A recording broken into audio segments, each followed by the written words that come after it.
യോഹന്നാൻ എഴുതിയ സുവിശേഷം. അധ്യായം 1. ആദിയിൽ വചനമുണ്ടായിരുന്നു. വചനം ദൈവത്തോടു കൂടെയായിരുന്നു. വചനം ദൈവമായിരുന്നു.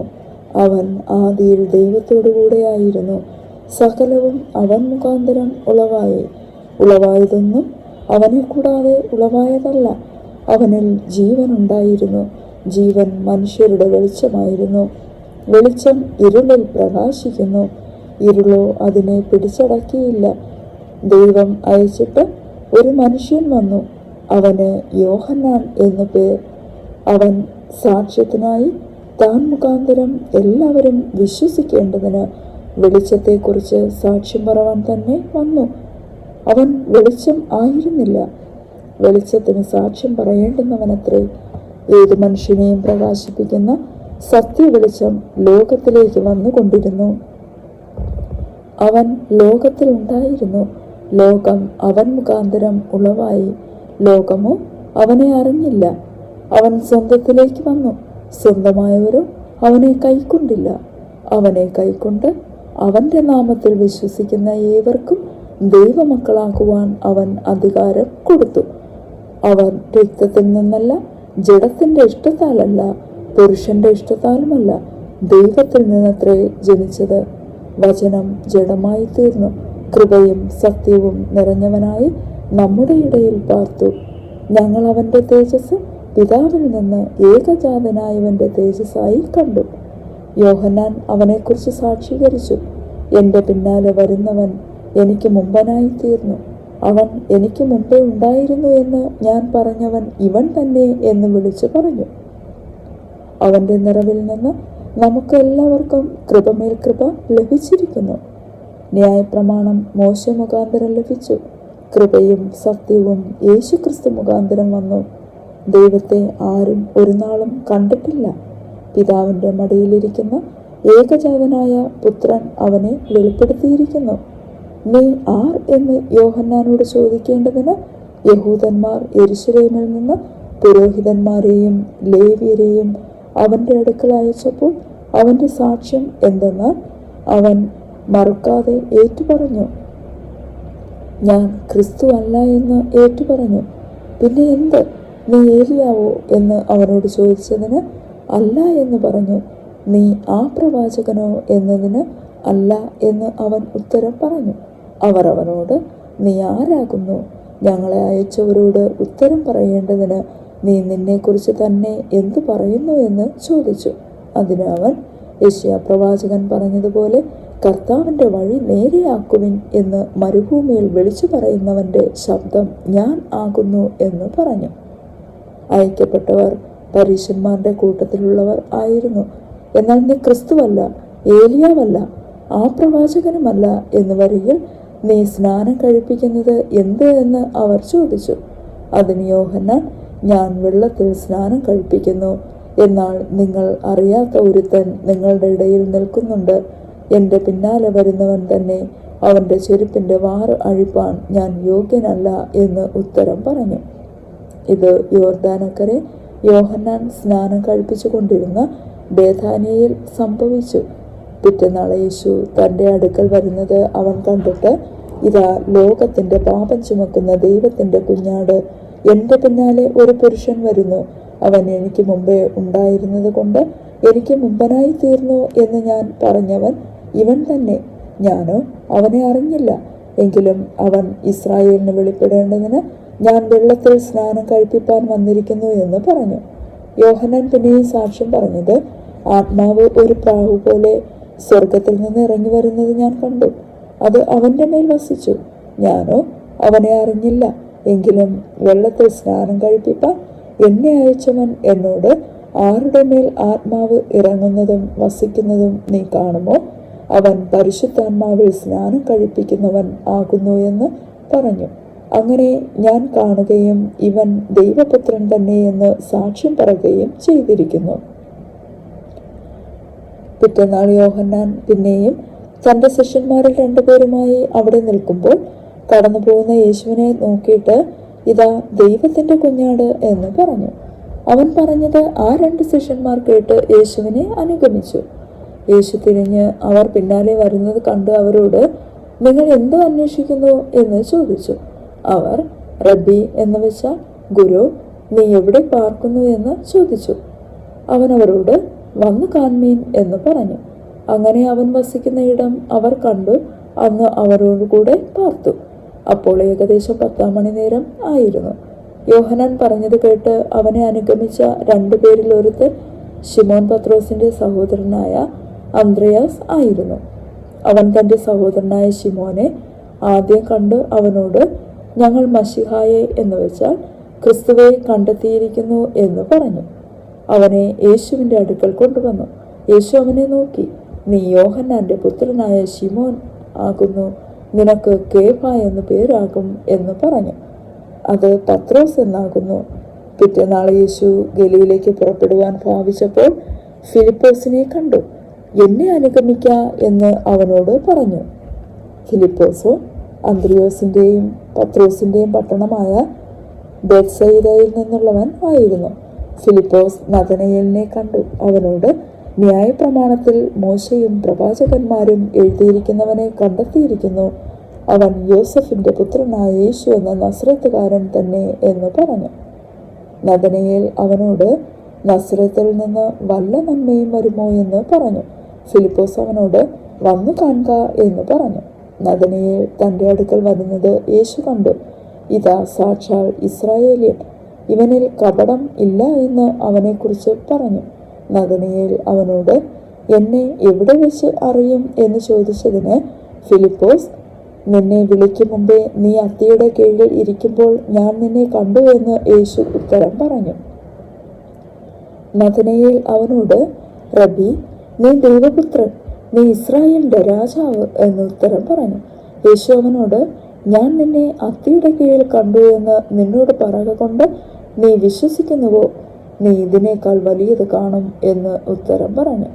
ആമേൻ, ആമേൻ, ഞാൻ നിങ്ങളോട് പറയുന്നു, സ്വർഗം തുറന്നിരിക്കുന്നതും മനുഷ്യപുത്രന്റെ അടുക്കൽ ദൈവദൂതന്മാർ കയറുകയും ഇറങ്ങുകയും ചെയ്യുന്നതും നിങ്ങൾ കാണും എന്നും അവനോട് പറഞ്ഞു. അധ്യായം 2. 3-ാം നാൾ ഗലീലയിലെ കാനാവിൽ ഒരു കല്യാണം ഉണ്ടായി. യേശുവിന്റെ അമ്മ അവിടെ ഉണ്ടായിരുന്നു. യേശുവിനെയും ശിഷ്യന്മാരെയും കല്യാണത്തിന് ക്ഷണിച്ചിരുന്നു. വീഞ്ഞ് പോരാതെ വരികയാൽ യേശുവിന്റെ അമ്മ അവനോട്, അവർക്ക് വീഞ്ഞ് ഇല്ല എന്ന് പറഞ്ഞു. യേശു അവളോട്, സ്ത്രീയെ, എനിക്കും നിനക്കും തമ്മിൽ എന്ത്? എൻ്റെ നാഴിക ഇതുവരെ വന്നിട്ടില്ല എന്ന് പറഞ്ഞു. അവന്റെ അമ്മ ശുശ്രൂഷക്കാരോട്, അവൻ നിങ്ങളോട് എന്തെങ്കിലും കൽപ്പിച്ചാൽ അത് ചെയ്യുവിൻ എന്ന് പറഞ്ഞു. അവിടെ യഹൂദന്മാരുടെ ശുദ്ധീകരണ നിയമം അനുസരിച്ച് 2-3 പറ വീതം കൊള്ളുന്ന 6 കൽപാത്രം ഉണ്ടായിരുന്നു. യേശു അവരോട്, ഈ കൽപാത്രങ്ങളിൽ വെള്ളം നിറപ്പിൻ എന്ന് പറഞ്ഞു. അവർ വക്കോളവ് നിറച്ചു. ഇപ്പോൾ കോരി വിരുന്നുവാഴിക്ക് കൊണ്ടുപോയി കൊടുപ്പിൻ എന്ന് അവൻ പറഞ്ഞു. അവർ കൊണ്ടുപോയി കൊടുത്തു. അത് എവിടെ നിന്ന് എന്ന് വെള്ളം കോരിയ ശുശ്രൂഷക്കാരല്ലാതെ വിരുന്നുവാഴി അറിഞ്ഞില്ല. വീഞ്ഞായി തീർന്ന വെള്ളം വിരുന്നുവാഴി രുചി നോക്കിയാറെ മണവാളനെ വിളിച്ചു. എല്ലാവരും ആദ്യം നല്ല വീഞ്ഞും ലഹരി പിടിച്ച ശേഷം എളുപ്പമായതും കൊടുക്കുമാറുണ്ട്. നീ നല്ല വീഞ്ഞ് ഇതുവരെയും സൂക്ഷിച്ചു വെച്ചുവല്ലോ എന്ന് അവനോട് പറഞ്ഞു. യേശു ഇതിനെ അടയാളങ്ങളുടെ ആരംഭമായി ഗലീലയിലെ കാനാവിൽ വെച്ച് ചെയ്ത തന്റെ മഹത്വം വെളിപ്പെടുത്തി അവന്റെ ശിഷ്യന്മാർ അവനിൽ വിശ്വസിച്ചു. അനന്തരം അവനും അവന്റെ അമ്മയും സഹോദരന്മാരും ശിഷ്യന്മാരും കഫർന്നഹൂമിലേക്ക് പോയി. അവിടെ ഏറെ നാൾ പാർത്തില്ല. യഹൂദന്മാരുടെ പെസഹ സമീപം ആകൊണ്ട് യേശു യെരൂശലേമിലേക്ക് പോയി. ദേവാലയത്തിൽ കാള, ആട്, പ്രാവ് എന്നിവയെ വിൽക്കുന്നവരെയും അവിടെ ഇരിക്കുന്ന പൊൻവാണിപ്പക്കാരെയും കണ്ടിട്ട് കയറുകൊണ്ട് ഒരു ചമ്മട്ടി ഉണ്ടാക്കി ആടുമാടുകളോടും കൂടെ എല്ലാവരെയും ദേവാലയത്തിൽ നിന്ന് പുറത്താക്കി. പൊൻവാണിപ്പക്കാരുടെ നാണയം തൂക്കിക്കളഞ്ഞു, മേശകളെ മറിച്ചിട്ടു. പ്രാവുകളെ വിൽക്കുന്നവരോട്, ഇത് ഇവിടെ നിന്ന് കൊണ്ടുപോകുവിൻ, എൻ്റെ പിതാവിൻ്റെ ആലയത്തെ വാണിഭശാല ആക്കരുത് എന്ന് പറഞ്ഞു. അപ്പോൾ അവന്റെ ശിഷ്യന്മാർ, നിന്റെ ആലയത്തെക്കുറിച്ചുള്ള എരിവ് എന്നെ തിന്നുകളയുന്നു എന്ന് എഴുതിയിരിക്കുന്നത് ഓർത്തു. എന്നാൽ യഹൂദന്മാർ അവനോട്, നിനക്ക് ഇങ്ങനെ ചെയ്യാം എന്നതിന് നീ എന്ത് അടയാളം കാണിച്ചു തരും എന്ന് ചോദിച്ചു. യേശു അവരോട്, ഈ മന്ദിരം പൊളിപ്പിൻ, ഞാൻ 3 ദിവസത്തിനകം അതിനെ പണിയും എന്നുത്തരം പറഞ്ഞു. യഹൂദന്മാർ അവനോട്, ഈ മന്ദിരം 46 സംവത്സരം കൊണ്ട് പണിതിരിക്കുന്നു, നീ 3 ദിവസത്തിനകം അതിനെ പണിയുമോ എന്ന് ചോദിച്ചു. അവനോ, തൻ്റെ ശരീരം എന്ന മന്ദിരത്തെക്കുറിച്ചത്രേ പറഞ്ഞത്. അവൻ ഇത് പറഞ്ഞു എന്ന് അവൻ മരിച്ചവരിൽ നിന്ന് ഉയർത്തെഴുന്നേറ്റ ശേഷം ശിഷ്യന്മാർ ഓർത്ത് തിരുവെഴുത്തും യേശു പറഞ്ഞ വചനവും വിശ്വസിച്ചു. പെസഹ പെരുന്നാളിൽ യെരൂശലേമിലിരിക്കുമ്പോൾ അവൻ ചെയ്ത അടയാളങ്ങൾ കണ്ടിട്ട് പലരും അവന്റെ നാമത്തിൽ വിശ്വസിച്ചു. യേശുവോ എല്ലാവരെയും അറിക കൊണ്ട് തന്നെത്താൻ അവരുടെ പക്കൽ വിശ്വസിച്ചേൽപ്പിച്ചില്ല. മനുഷ്യനുള്ളത് എന്തെന്ന് സ്വതവേ അറിഞ്ഞിരിക്കയാൽ തനിക്ക് മനുഷ്യനെക്കുറിച്ച് യാതൊരുത്തൻ്റെയും സാക്ഷ്യം ആവശ്യമായിരുന്നില്ല. അധ്യായം 3. പരീശന്മാരുടെ കൂട്ടത്തിൽ യഹൂദന്മാരുടെ ഒരു പ്രമാണിയായി നിക്കോദേമോസ് എന്ന പേരുള്ള ഒരു മനുഷ്യൻ ഉണ്ടായിരുന്നു. അവൻ രാത്രിയിൽ അവന്റെ അടുക്കൽ വന്നവനോട്, റബ്ബി, നീ ദൈവത്തിന്റെ അടുക്കൽ നിന്ന് ഉപദേഷ്ടാവായി വന്നിരിക്കുന്നു എന്ന് ഞങ്ങൾ അറിയുന്നു. ദൈവം തന്നോട് കൂടെയില്ലെങ്കിൽ നീ ചെയ്യുന്ന ഈ അടയാളങ്ങളെ ചെയ്യുവാൻ ആർക്കും കഴിയുകയില്ല എന്ന് പറഞ്ഞു. യേശു അവനോട്, ആമേൻ ആമേൻ, ഞാൻ നിന്നോട് പറയുന്നു, പുതുതായി ജനിച്ചില്ല എങ്കിൽ ദൈവരാജ്യം കാണുവാൻ ആർക്കും കഴിയുകയില്ല എന്ന് ഉത്തരം പറഞ്ഞു. നിക്കോദേമോസ് അവനോട്, മനുഷ്യൻ വൃദ്ധനായ ശേഷം ജനിക്കുന്നത് എങ്ങനെ? രണ്ടാമതും അമ്മയുടെ ഉദരത്തിൽ കടന്ന് ജനിക്കാമോ എന്ന് ചോദിച്ചു. അതിന് യേശു, ആമേൻ ആമേൻ, ഞാൻ നിന്നോട് പറയുന്നു, വെള്ളത്താലും ആത്മാവിനാലും ജനിച്ചില്ല എങ്കിൽ ദൈവരാജ്യത്തിൽ കടപ്പാൻ ആർക്കും കഴിയുകയില്ല. ജഡത്താൽ ജനിച്ചത് ജഡമാകുന്നു, ആത്മാവിനാൽ ജനിച്ചത് ആത്മാവാകുന്നു. നിങ്ങൾ പുതുതായി ജനിക്കണമെന്ന് ഞാൻ നിന്നോട് പറയുകയാൽ ആശ്ചര്യപ്പെടരുത്. കാറ്റ് ഇഷ്ടമുള്ളയിടത്ത് ഊതുന്നു, അതിൻ്റെ ശബ്ദം നീ കേൾക്കുന്നു, എങ്കിലും അത് എവിടെ നിന്ന് വരുന്നു എന്നും എവിടേക്ക് പോകുന്നു എന്നും അറിയുന്നില്ല. ആത്മാവിനാൽ ജനിച്ചവനെല്ലാം അതുപോലെ ആകുന്നു എന്ന് ഉത്തരം പറഞ്ഞു. നിക്കോദേമോസ് അവനോട്, ഇത് എങ്ങനെ സംഭവിക്കും എന്ന് ചോദിച്ചു. യേശു അവനോട് ഉത്തരം പറഞ്ഞത്, നീ ഇസ്രായേലിന്റെ ഉപദേഷ്ടാവായിരുന്നിട്ടും ഇത് അറിയുന്നില്ലയോ? ആമേൻ ആമേൻ, ഞാൻ നിന്നോട് പറയുന്നു, ഞങ്ങൾ അറിയുന്നത് പ്രസ്താവിക്കുകയും കണ്ടത് സാക്ഷീകരിക്കുകയും ചെയ്യുന്നു. ഞങ്ങളുടെ സാക്ഷ്യം നിങ്ങൾ കൈക്കൊള്ളുന്നില്ല താനും. ഭൂമിയിലുള്ളത് നിങ്ങളോട് പറഞ്ഞിട്ട് നിങ്ങൾ വിശ്വസിക്കുന്നില്ലെങ്കിൽ സ്വർഗത്തിലുള്ളത് നിങ്ങളോട് പറഞ്ഞാൽ എങ്ങനെ വിശ്വസിക്കും? സ്വർഗത്തിൽ നിന്നിറങ്ങി വന്നവനായി സ്വർഗത്തിൽ ഇരിക്കുന്നവനായ മനുഷ്യപുത്രനല്ലാതെ ആരും സ്വർഗത്തിൽ കയറിയിട്ടില്ല. മോശ മരുഭൂമിയിൽ സർപ്പത്തെ ഉയർത്തിയതുപോലെ മനുഷ്യപുത്രനെയും ഉയർത്തേണ്ടതാകുന്നു. അവനിൽ വിശ്വസിക്കുന്ന ഏവനും നിത്യജീവൻ പ്രാപിക്കേണ്ടതിന് തന്നെ തൻ്റെ ഏകജാതനായ പുത്രനിൽ വിശ്വസിക്കുന്ന ഏവനും നശിച്ചു പോകാതെ നിത്യജീവൻ പ്രാപിക്കേണ്ടതിന് ദൈവം അവനെ നൽകുവാൻ തക്കവണ്ണം ലോകത്തെ സ്നേഹിച്ചു. ദൈവം തൻ്റെ പുത്രനെ ലോകത്തിൽ അയച്ചത് ലോകത്തെ വിധിപ്പാനല്ല, ലോകം അവനാൽ രക്ഷിക്കപ്പെടുവാനത്രേ. അവനിൽ വിശ്വസിക്കുന്നവന് ന്യായവിധിയില്ല. വിശ്വസിക്കാത്തവന് ദൈവത്തിന്റെ ഏകജാതനായ പുത്രന്റെ നാമം വിശ്വസിക്കായികയാൽ ന്യായവിധി വന്നു കഴിഞ്ഞു. ന്യായവിധി എന്നതോ വെളിച്ചം ലോകത്തിൽ വന്നിട്ടും മനുഷ്യരുടെ പ്രവൃത്തി ദോഷമുള്ളത് ആകയാൽ അവർ വെളിച്ചത്തേക്കാൾ ഇരുളിനെ സ്നേഹിച്ചത് തന്നെ. തിന്മ പ്രവർത്തിക്കുന്നവൻ എല്ലാം വെളിച്ചത്തെ പകയ്ക്കുന്നു, തൻ്റെ പ്രവൃത്തിക്ക് ആക്ഷേപം വരാതിരിപ്പാൻ വെളിച്ചത്തിങ്കിലേക്ക് വരുന്നതുമില്ല. സത്യം പ്രവർത്തിക്കുന്നവനോ തൻ്റെ പ്രവൃത്തി ദൈവത്തിൽ ചെയ്തിരിക്കുക അത് വെളിപ്പെടേണ്ടതിന് വെളിച്ചത്തിങ്കിലേക്ക് വരുന്നു. അതിൻ്റെ ശേഷം യേശു ശിഷ്യന്മാരുമായി യഹൂദ്യദേശത്ത് വന്ന് അവരോടുകൂടെ സ്നാനം കഴിപ്പിച്ചു കൊണ്ടിരുന്നു. യോഹന്നാനും ശലേമിന് അരികത്ത് ഐനോനിൽ സ്നാനം കഴിപ്പിച്ചു കൊണ്ടിരുന്നു. അവിടെ വളരെ വെള്ളം ഉണ്ടായിരുന്നു. ആളുകൾ വന്ന് സ്നാനം ഏറ്റു. അന്ന് യോഹന്നാനെ തടവിൽ ആക്കിയിരുന്നില്ല. യോഹന്നാന്റെ ശിഷ്യന്മാരിൽ ചിലർക്ക് ഒരു യഹൂദനുമായി ശുദ്ധീകരണത്തെക്കുറിച്ച് ഒരു വാദം ഉണ്ടായി. അവർ യോഹന്നാന്റെ അടുക്കൽ വന്നവനോട്, റബ്ബി, യോർദാനക്കരെ നിന്നോട് കൂടെ ഇരുന്നവൻ, നീ സാക്ഷീകരിച്ചിട്ടുള്ളവൻ തന്നെ ഇതാ സ്നാനം കഴിപ്പിക്കുന്നു, എല്ലാവരും അവന്റെ അടുക്കൽ ചെല്ലുന്നു എന്ന് പറഞ്ഞു. അതിന് യോഹന്നാൻ, സ്വർഗത്തിൽ നിന്ന് കൊടുത്തിട്ടല്ലാതെ മനുഷ്യന് ഒന്നും ലഭിക്കാൻ കഴിയുകയില്ല. ഞാൻ ക്രിസ്തു അല്ല, അവന് മുമ്പായി അയക്കപ്പെടുന്നവനത്രേ. എന്ന് ഞാൻ പറഞ്ഞതിന് നിങ്ങൾ തന്നെ എനിക്ക് സാക്ഷികൾ ആകുന്നു. മണവാട്ടി ഉള്ളവൻ മണവാളൻ ആകുന്നു. മണവാളന്റെ സ്നേഹിതനോ നിന്ന് മണവാളന്റെ സ്വരം കേട്ടിട്ട് അത്യന്തം സന്തോഷിക്കുന്നു. ഈ എൻ്റെ സന്തോഷം പൂർത്തിയായിരിക്കുന്നു. അവൻ വളരണം, ഞാനോ കുറയണം എന്ന് ഉത്തരം പറഞ്ഞു.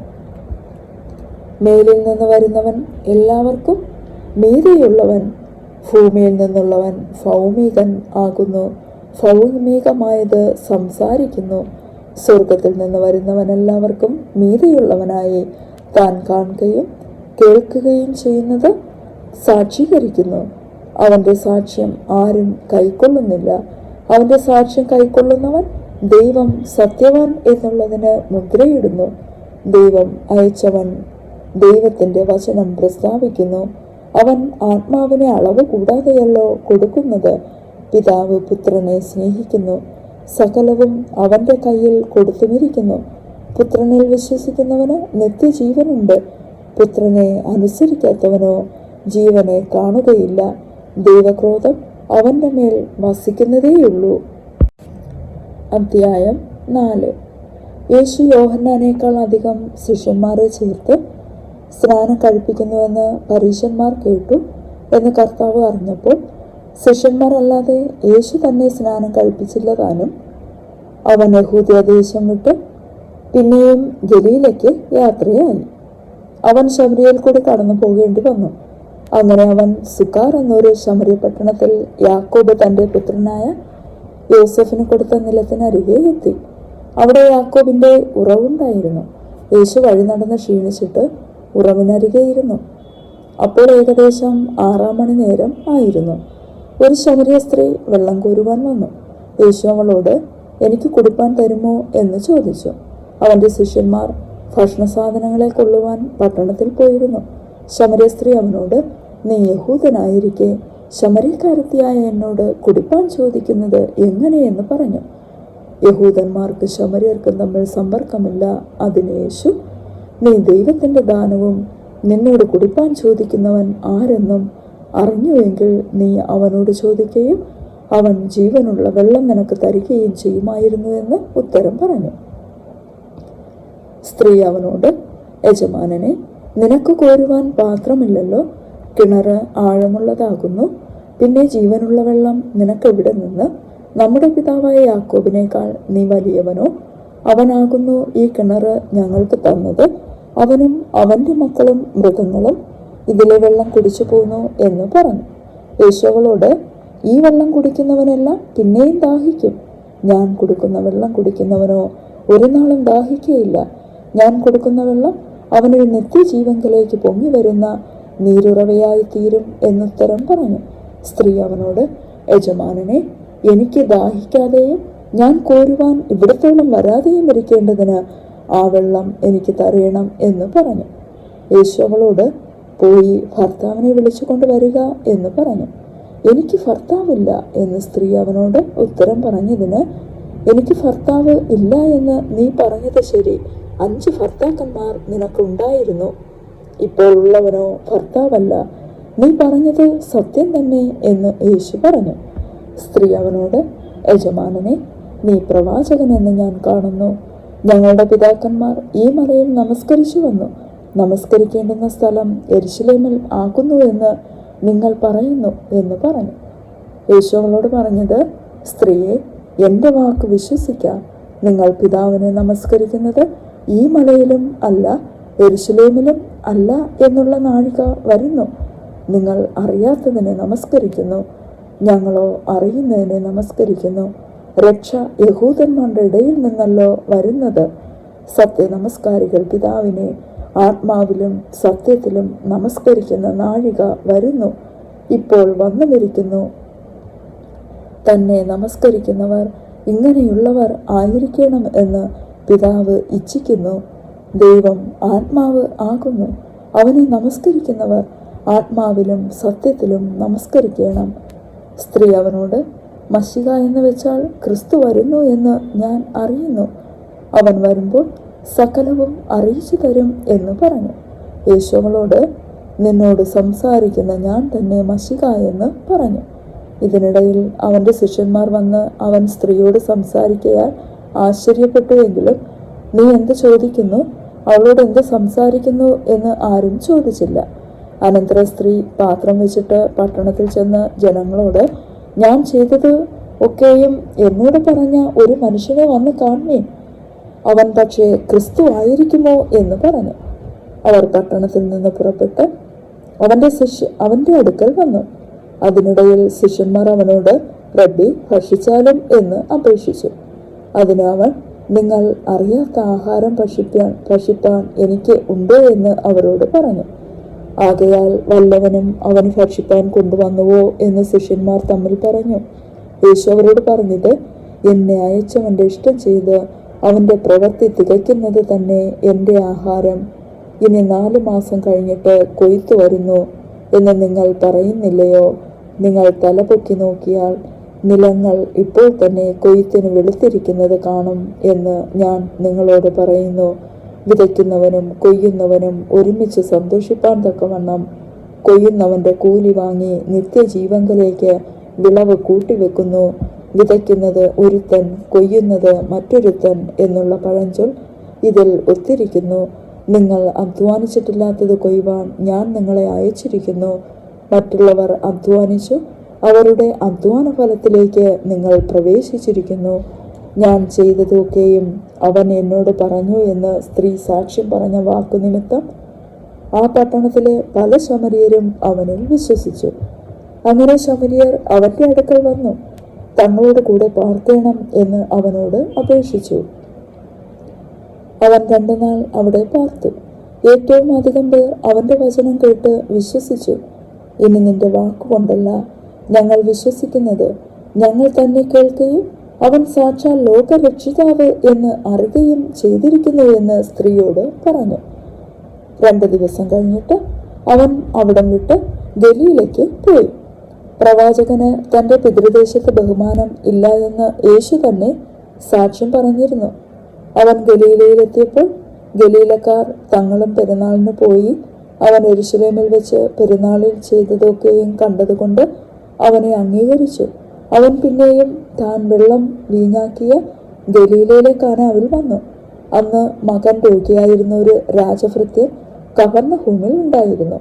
യേശു യഹൂദ ദേശത്ത് നിന്ന് ഗലീലയിൽ വന്നു എന്ന് അവൻ കേട്ടു.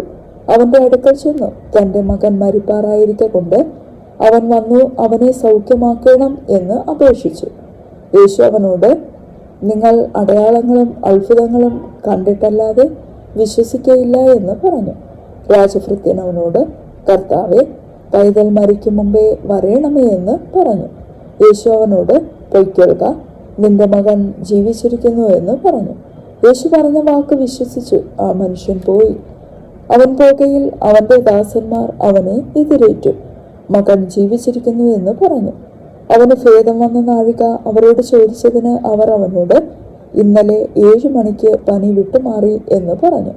ആകയാൽ നിന്റെ മകൻ ജീവിച്ചിരിക്കുന്നു എന്ന് യേശു പറഞ്ഞ നാഴികയിൽ തന്നെ എന്ന് അപ്പൻ ഗ്രഹിച്ചു. താനും കുടുംബവും ഒക്കെയും വിശ്വസിച്ചു. യേശു യഹൂദിയയിൽ നിന്ന് ഗലീലയിൽ വന്നപ്പോൾ ഇത് 2ാമത്തെ അടയാളമായിട്ട് ചെയ്തു. അതിൻ്റെ ശേഷം യഹൂദന്മാരുടെ ഒരു ഉത്സവം ഉണ്ടായിട്ട് യേശു യെരൂശലേമിലേക്ക് പോയി. യെരൂശലേമിൽ ആട്ടുവാതിൽക്കൽ ബെഥേസ്ത എന്ന എബ്രായ പേരുള്ള ഒരു കുളം ഉണ്ട്. അതിന് 5 മണ്ഡപമുണ്ട്. അവയിൽ വ്യാധിക്കാർ, കുരുട, മുടന്തർ, ക്ഷയരോഗികൾ ഇങ്ങനെ വലിയൊരു കൂട്ടം വെള്ളത്തിന്റെ ഇളക്കം കാത്തുകൊണ്ട് കിടന്നിരുന്നു. അതത് സമയത്ത് ഒരു ദൂതൻ കുളത്തിൽ ഇറങ്ങി വെള്ളം കലക്കും. വെള്ളം കലങ്ങിയ ശേഷം ആദ്യം ഇറങ്ങുന്നവൻ ഏത് വ്യാധി പിടിച്ചവനായിരുന്നാലും അവന് സൗഖ്യം വരും. എന്നാൽ 38 ആണ്ട് രോഗം പിടിച്ച് കിടന്ന ഒരു മനുഷ്യൻ അവിടെ ഉണ്ടായിരുന്നു. അവൻ കിടക്കുന്നത് യേശു കണ്ടു. ഇങ്ങനെ ഏറിയ കാലമായിരിക്കുന്നു എന്ന് അറിഞ്ഞു. നിനക്ക് സൗഖ്യമാക്കുവാൻ മനസ്സുണ്ടോ എന്ന് അവനോട് ചോദിച്ചു. രോഗി അവനോട്, യജമാനനെ, വെള്ളം കലങ്ങുമ്പോൾ എന്നെ കുളത്തിലാക്കുവാൻ എനിക്ക് ആരുമില്ല. ഞാൻ തന്നെ ചെല്ലുമ്പോൾ മറ്റൊരുത്തൻ എനിക്ക് മുമ്പായി ഇറങ്ങുന്നു എന്നുത്തരം പറഞ്ഞു. യേശു അവനോട്, എഴുന്നേറ്റ് നിന്റെ കിടക്ക എടുത്ത് നടക്ക എന്ന് പറഞ്ഞു. ഉടനെ ആ മനുഷ്യൻ സൗഖ്യമായി കിടക്കയെടുത്ത് നടന്നു. എന്നാൽ അന്ന് ശബത്ത് ആയിരുന്നു. ആകയാൽ യഹൂദന്മാർ സൗഖ്യം പ്രാപിച്ചവനോട്, ഇന്ന് ശബത്ത് ആകുന്നു, കിടക്ക എടുക്കുന്നത് വിഹിതമല്ല എന്ന് പറഞ്ഞു. അവൻ അവരോട്, എന്നെ സൗഖ്യമാക്കിയവൻ കിടക്ക എടുത്ത് നടക്ക എന്ന് എന്നോട് പറഞ്ഞു എന്നുത്തരം പറഞ്ഞു. അവർ അവനോട്, കിടക്കെടുത്ത് നടക്ക എന്ന് നിന്നോട് പറഞ്ഞ മനുഷ്യൻ ആർ എന്ന് ചോദിച്ചു. എന്നാൽ അവിടെ പുരുഷാരം ഉണ്ടായിരിക്കയാൽ യേശു മാറിക്കളഞ്ഞത് കൊണ്ട് അവൻ ആരെന്ന് സൗഖ്യം പ്രാപിച്ചവൻ അറിഞ്ഞില്ല. അനന്തരം യേശു അവനെ ദേവാലയത്തിൽ വെച്ച് കണ്ട് അവനോട്, നോക്കൂ, നിനക്ക് സൗഖ്യമായല്ലോ, അധികം തിന്മയായത് ഭവിക്കാതിരിപ്പാൻ ഇനി പാപം ചെയ്യരുത് എന്ന് പറഞ്ഞു. ആ മനുഷ്യൻ പോയി തന്നെ സൗഖ്യമാക്കിയത് യേശു എന്ന യഹൂദന്മാരോട് അറിയിച്ചു. യേശു ശബത്തിൽ അത് ചെയ്ത കൊണ്ട് യഹൂദന്മാർ അവനെ ഉപദ്രവിച്ചു. യേശു അവരോട്, എന്റെ പിതാവ് ഇന്നുവരെയും പ്രവർത്തിക്കുന്നു, ഞാനും പ്രവർത്തിക്കുന്നു എന്നുത്തരം പറഞ്ഞു. അങ്ങനെ അവൻ ശബത്തിനെ ലംഘിച്ചത് കൊണ്ട് മാത്രമല്ല, ദൈവം സ്വന്തം പിതാവ് എന്ന് പറഞ്ഞ് തന്നെത്താൻ ദൈവത്തോട് സമമാക്കിയത് കൊണ്ടും യഹൂദന്മാർ അവനെ കൊല്ലുവാൻ അധികമായി ശ്രമിച്ചു പോന്നു. ആകയാൽ യേശു അവരോട് ഉത്തരം പറഞ്ഞത്, ആമേൻ ആമേൻ, ഞാൻ നിങ്ങളോട് പറയുന്നു, പിതാവ് ചെയ്ത് കാണുന്നത് അല്ലാതെ പുത്രന് സ്വതേ ഒന്നും ചെയ്യുവാൻ കഴിയുകയില്ല. അവൻ ചെയ്യുന്നതെല്ലാം പുത്രനും അവണ്ണം തന്നെ ചെയ്യുന്നു. പിതാവ് പുത്രനെ സ്നേഹിക്കുകയും താൻ ചെയ്യുന്നതൊക്കെയും അവന് കാണിച്ചു കൊടുക്കുകയും ചെയ്യുന്നു. നിങ്ങൾ ആശ്ചര്യപ്പെടുമാറ് ഇവയിൽ വലിയ പ്രവൃത്തികളും അവന് കാണിച്ചു കൊടുക്കും. പിതാവ് മരിച്ചവരെ ഉണർത്തി ജീവിപ്പിക്കുന്നത് പോലെ പുത്രനും താൻ ഇച്ഛിക്കുന്നവരെ ജീവിപ്പിക്കുന്നു. എല്ലാവരും പിതാവിനെ ബഹുമാനിക്കുന്നത് പോലെ പുത്രനെയും ബഹുമാനിക്കേണ്ടതിന് പിതാവ് ആരെയും ന്യായം വിധിക്കാതെ ന്യായവിധിയെല്ലാം പുത്രന് കൊടുത്തിരിക്കുന്നു. പുത്രനെ ബഹുമാനിക്കാത്തവൻ അവനെ അയച്ച പിതാവിനെയും ബഹുമാനിക്കുന്നില്ല. ആമേനാമേൻ, ഞാൻ നിങ്ങളോട് പറയുന്നു, എന്റെ വചനം കേട്ട് എന്നെ അയച്ചവനെ വിശ്വസിക്കുന്നവന് നിത്യജീവനുണ്ട്. അവൻ ന്യായവിധിയിൽ ആകാതെ മരണത്തിൽ നിന്ന് ജീവങ്കലേക്ക് കടന്നിരിക്കുന്നു. ആമേനാമേൻ, ഞാൻ നിങ്ങളോട് പറയുന്നു, മരിച്ചവർ ദൈവപുത്രന്റെ ശബ്ദം കേൾക്കുകയും കേൾക്കുന്നവർ ജീവിക്കുകയും ചെയ്യുന്ന നാഴിക വരുന്നു, ഇപ്പോൾ വന്നുമിരിക്കുന്നു. പിതാവിന് തന്നിൽ തന്നെ ജീവനുള്ളതുപോലെ അവൻ പുത്രനും തന്നിൽ തന്നെ ജീവനുള്ളവൻ ആകുമാറ് വരം നൽകിയിരിക്കുന്നു. അവൻ മനുഷ്യപുത്രനാകയാൽ ന്യായവിധി നടത്തുവാൻ അവന് അധികാരവും നൽകിയിരിക്കുന്നു. ഇതെങ്കിൽ ആശ്ചര്യപ്പെടരുത്. കല്ലറകളിലുള്ളവരെല്ലാവരും അവന്റെ ശബ്ദം കേട്ട് നന്മ ചെയ്യുന്നവർ ജീവനായും തിന്മ ചെയ്തവർ ന്യായവിധിക്കായും പുനരുത്ഥാനം ചെയ്യുവാനുള്ള നാഴിക വരുന്നു. എനിക്ക് സ്വതേ ഒന്നും ചെയ്യുവാൻ കഴിയുന്നതല്ല. ഞാൻ കേൾക്കുന്നത് പോലെ ന്യായം വിധിക്കുന്നു. ഞാൻ എൻ്റെ ഇഷ്ടമല്ല, എന്നെ അയച്ചവൻ്റെ ഇഷ്ടമത്രേ ചെയ്യുവാൻ ഇച്ഛിക്കുന്നത് കൊണ്ട് എൻ്റെ വിധി നീതിയുള്ളത് ആകുന്നു.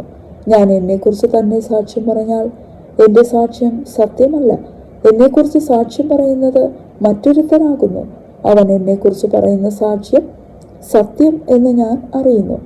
നിങ്ങൾ യോഹന്നാന്റെ അടുക്കൽ ആളയച്ചു, അവൻ സത്യത്തിന് സാക്ഷ്യം പറഞ്ഞിരിക്കുന്നു. എനിക്കോ മനുഷ്യന്റെ സാക്ഷ്യം കൊണ്ട് ആവശ്യമില്ല. നിങ്ങൾ രക്ഷിക്കപ്പെടുവാനത്രേ ഇത് പറയുന്നത്. അവൻ ജ്വലിച്ച് പ്രകാശിക്കുന്ന വിളക്ക് ആയിരുന്നു. നിങ്ങൾ അല്പസമയത്തേക്ക് അവന്റെ വെളിച്ചത്തിൽ ഉല്ലസിപ്പാൻ ഇച്ഛിച്ചു. എനിക്കോ യോഹന്നാന്റെ സാക്ഷ്യത്തിലും വലിയ സാക്ഷ്യമുണ്ട്. പിതാവ് എനിക്ക് അനുഷ്ഠിപ്പാൻ തന്നിരിക്കുന്ന പ്രവൃത്തികൾ ഞാൻ ചെയ്യുന്ന പ്രവൃത്തികൾ തന്നെ. പിതാവ് എന്നെ അയച്ചു എന്ന് എന്നെക്കുറിച്ച് സാക്ഷീകരിക്കുന്നു. എന്നെ അയച്ച പിതാവ് താനും എന്നെക്കുറിച്ച് സാക്ഷ്യം പറഞ്ഞിരിക്കുന്നു. നിങ്ങൾ അവന്റെ ശബ്ദം ഒരു നാളും കേട്ടിട്ടില്ല, അവന്റെ രൂപം കണ്ടിട്ടില്ല, അവന്റെ വചനം നിങ്ങളുടെ ഉള്ളിൽ വസിക്കുന്നതുമില്ല. അവൻ അയച്ചവനെ നിങ്ങൾ വിശ്വസിക്കുന്നില്ലല്ലോ.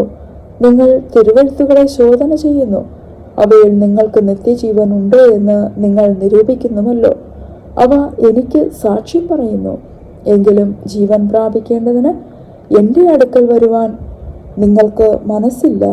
ഞാൻ മനുഷ്യരോട് ബഹുമാനം വാങ്ങുന്നില്ല, എന്നാൽ നിങ്ങൾക്ക് ഉള്ളിൽ ദൈവസ്നേഹം ഇല്ല എന്ന് ഞാൻ അറിഞ്ഞിരിക്കുന്നു. ഞാൻ എൻ്റെ പിതാവിൻ്റെ നാമത്തിൽ വന്നിരിക്കുന്നു, എന്നെ നിങ്ങൾ കൈക്കൊള്ളുന്നില്ല. മറ്റൊരുത്തൻ സ്വന്തം നാമത്തിൽ വന്നാൽ അവനെ നിങ്ങൾ കൈക്കൊള്ളും. തമ്മിൽ ബഹുമാനം വാങ്ങിക്കൊണ്ട് ഏക ദൈവത്തിന്റെ പക്കൽ നിന്നുള്ള ബഹുമാനം അന്വേഷിക്കാത്ത നിങ്ങൾക്ക് എങ്ങനെ വിശ്വസിപ്പാൻ കഴിയും? ഞാൻ പിതാവിന്റെ മുമ്പിൽ നിങ്ങളെ കുറ്റം ചുമത്തും എന്ന് നിങ്ങൾക്ക് തോന്നരുത്. നിങ്ങളെ കുറ്റം ചുമത്തുന്നവൻ ഉണ്ട്. നിങ്ങൾ പ്രത്യാശ വച്ചിരിക്കുന്ന മോശ തന്നെ. നിങ്ങൾ മോശയെ വിശ്വസിച്ചുവെങ്കിൽ എന്നെയും വിശ്വസിക്കുമായിരുന്നു. അവൻ എന്നെക്കുറിച്ച് എഴുതിയിരിക്കുന്നു. എന്നാൽ അവന്റെ എഴുത്ത് നിങ്ങൾ വിശ്വസിക്കുന്നില്ല. എങ്കിൽ എൻ്റെ വാക്ക് എങ്ങനെ വിശ്വസിക്കും?